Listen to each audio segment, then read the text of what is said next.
Hello, আসসালামু আলাইকুম। আপনারা কেমন আছেন? আমি আছি আলহামদুলিল্লাহ। দেখুন, আমি এভাবে আলু ভর্তা এভাবে করে গোল গোল করে রেখেছি।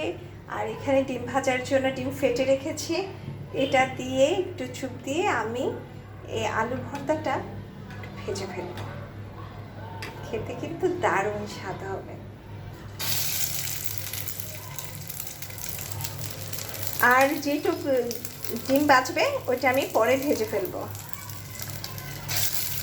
আপনারা এইভাবে রাত্রে খাবার খেয়ে দেখবেন, গরম গরম এমন আলুর চপ দিয়ে ভাত খেতে ডিম ভাজার সাথে থাকবে, অনেক ভালো লাগবে।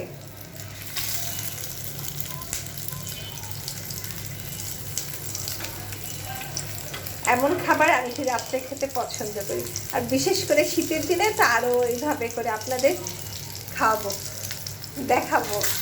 সবাই ভালো থাকবে, আমার জন্য দোয়া করবেন, আমিও যেন ভালো থাকি।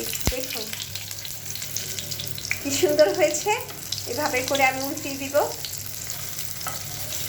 আর এটা খেতেও ভাতের সাথে খুব ভালো লাগে। আমার আম্মু এটা খুব পছন্দ করে। আমার আম্মু এভাবে রাত্রেবেলা যদি আলু ভর্তা বানিয়েছে, আমার আম্মু বলবো কি আমাকে একটু ভেজে চপের মতো করে দাও।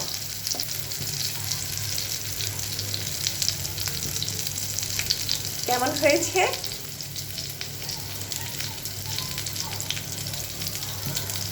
সবাই ভালো থাকবেন, আমার জন্য দোয়া করবেন, আমিও যেন ভালো থাকি। আল্লাহ হাফেজ।